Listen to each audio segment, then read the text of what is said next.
Hello, I'm Lara Koçarsan and this is Newsfeed, your dose of what people are talking about online.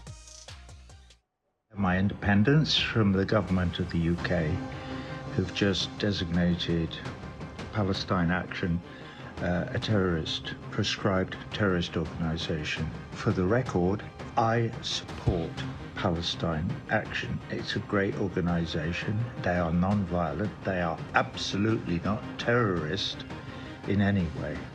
The video you have just seen is a clear example of how many people feel angered by the UK's decision to declare Palestine Action as a terrorist organization. The pro-Palestinian group lost its bid to overturn a ruling that classifies it as such. This decision followed by a vote by British MPs to ban the organization under the Terrorism Act 2000. Palestine Action has been actively targeting Israeli weapons factories in the UK and their supply chains since the war on Gaza began. Lawmakers decided to impose the ban after activists broke into a Royal Air Force base last month and damaged 2 fighter planes, causing millions of pounds worth of damage. The group protests against the British government for supporting Israel's genocide in Gaza. As of July 5th, showing support for or participating in activities related to Palestine Action has become illegal under the UK's Terrorism Act 2000, which could result in a prison sentence of up to 14 years. After the ban was announced, protests were held in London and a number of people were arrested, including an 83-year-old retired female priest. We stand up for the people of Palestine and the fact that this organisation is a terrorist organisation. You did. Don't touch it. We are losing our civil liberties. And I would just like to remind everybody that 21 years ago, a former human rights lawyer who now happens to be our Prime Minister of the United Kingdom, Mr. Keir Starmer, as a barrister and human rights lawyer, defended an RAF activist who broke into an RAF site and did something similar. And he said, and I quote, he said it wasn't terrorism but conscience. It's quite interesting, isn't it? In the meantime, the Labour government is selling arms and weapons and providing intelligence and training soldiers from a country where the Prime Minister of that country is wanted for war crimes in The Hague. I don't agree with everything this group has done, not by any means, but when I hear that businesses have been stopped supplying arms to the Israeli military in Gaza, I do feel happy that that has happened. 53% of British people agree with stopping sending arms to Israel, and I would expect any government with a sense of morality to do that. But instead it's been left to groups like Palestine Action to take the lead. If you want Palestine Action to disappear, then stop sending arms to Israel and giving military support to a foreign government engaged in ethnic cleansing. The battle of the billionaire frenemies is heating up.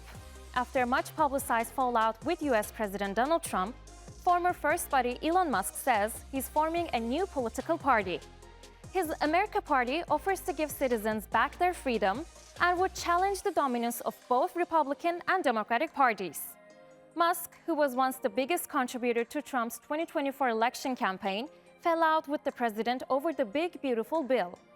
Initially tasked with cutting government spending, Musk believed the bill would increase debt. Some believe Musk's party has the potential to shake up the American political landscape. Elon Musk just announced that he is officially forming the America Party. After Elon Musk put out this poll on the 4th of July saying, should we create the America Party, and 65% voted yes, 35% voted no. He responded to that by saying, by a factor of 2 to 1, you want a new political party and you shall have it when it comes to bankrupting our country with waste and graft. We live in a one-party system, not a democracy. Today, the America Party is formed to give you your freedom back. Now, as you might have seen, I've been encouraging Elon Musk to do this, not because I agree with him, I think he's insane, but I don't know a single Democrat who would leave the party and join Elon Musk's America Party. However, I do believe that there are some Republicans out there who absolutely will. So if Elon Musk wants to torpedo the Republican Party even more, I'm happy with that. He also said he's going to focus on a couple of Senate races and like 8 to 10 House races, and those are primarily going to be in Republican districts. The people that are going to be voting for the America Party are not people voting for Democrats. They're people that are traditionally voting for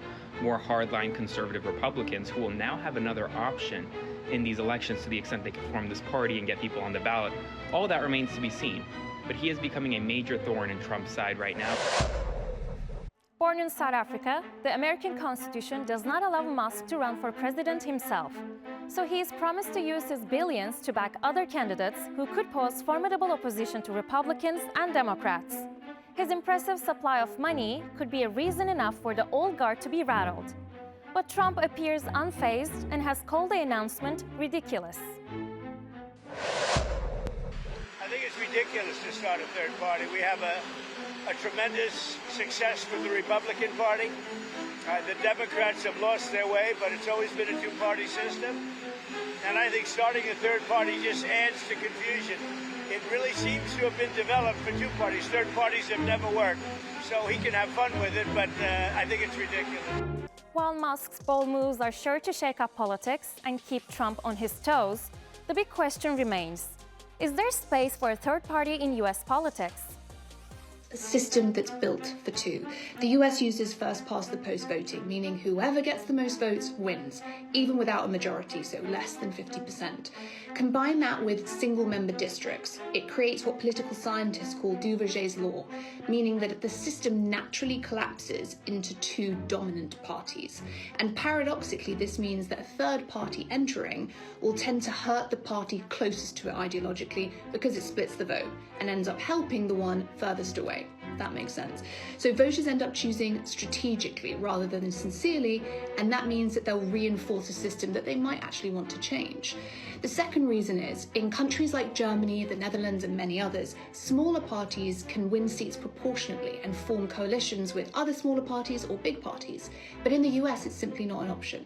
There are no party lists, there are no proportional seats, no formal coalitions, no power sharing. Every federal seat is winner take all.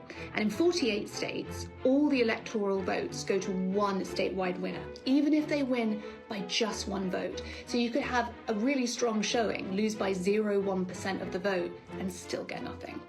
The third reason is structural blocks. So back in 1992, this US candidate Ross Perot spent $60 million and won 19% of the popular vote, but he still earned 0 electoral votes. Why? Because he didn't win a single state. And just getting on the ballot requires qualifying state by state, each with different rules and legal hurdles, many of which are controlled by the two major parties. And lastly, it's a cultural thing. So to appear in a presidential debate, candidates have to poll at 15%. So it's a catch-22. You can't qualify unless you're popular, and it's hard to get popular unless you qualify. Is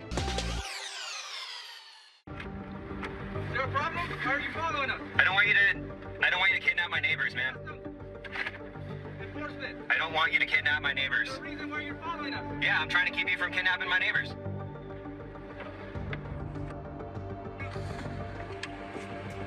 That video was filmed just a couple of weeks ago in Los Angeles by a man trying to protect his neighborhood from possible immigration and customs enforcement, or ICE, raids. He witnessed masked men taking photos of him with their phones. Turns out, ICE is now using a new mobile app that can identify people on the spot just by scanning their face or fingerprints with a smartphone camera. It's fast, silent, and raising serious concerns about privacy and surveillance.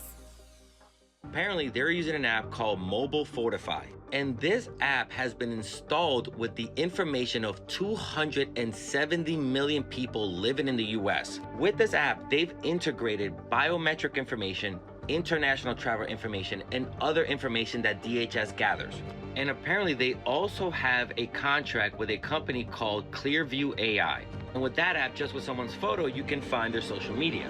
Now, not only are experts saying that this is just trampling on our civil liberties and an invasion of privacy, but also these apps are riddled with problems. Facial recognition is not accurate, especially amongst people of color. These apps are riddled with biases. So you're gonna have a lot of innocent people being labeled someone they're not, which is already what they're doing. Heads up, creators and businesses on Instagram, a big change is coming that could make your post a lot more visible than you might think.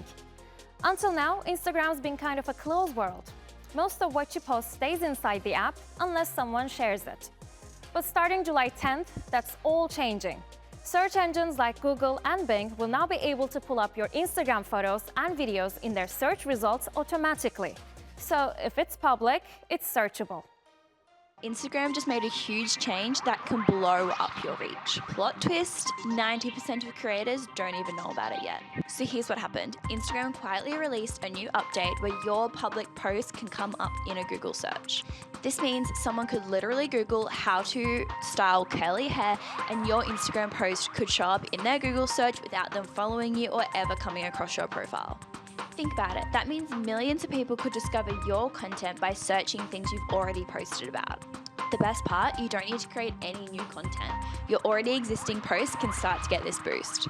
But here is where people will mess up. If your captions don't include keywords that people are actually searching for, your content is going to be practically invisible. Firstly, make sure you have a business or creative profile. Personal profiles don't get this feature. Second, you need to start thinking like Google. Your Instagram bio, captions, and even video audio can be search engine optimized. And here's a story that might make you want to double-check your phone settings. Facebook's latest update is raising eyebrows because it wants access to all your photos on your phone, even the ones you haven't shared. Privacy experts are warning this could turn into a real nightmare. Here I am trying to post a story on my personal Facebook, and what am I met with? This screen. Allow cloud processing to get creative ideas made for you from your camera roll. Doesn't that sound great? If you click allow, you're essentially giving Meta AI access to your photos, the entirety of them, on your camera roll. The private ones that you haven't even uploaded. What you're also allowing them to do is access the unpublished photos, the dates, where they were taken, the presence of other people and objects in them, and you also grant them the right to retain and use that personal information. This raises a big privacy flag for me.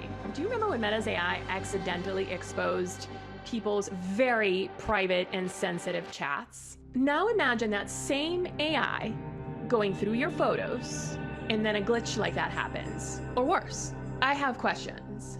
First of all, who has access to these scanned photos? How long does Meta keep them? Could they possibly end up getting leaked, just like the chatbot conversations?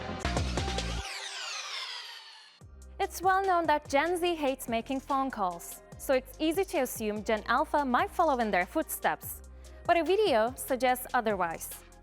There may not be any stats backing up this teacher's observation just yet, but based on her assessment, maybe, just maybe, the next generation won't hate making phone calls quite as much.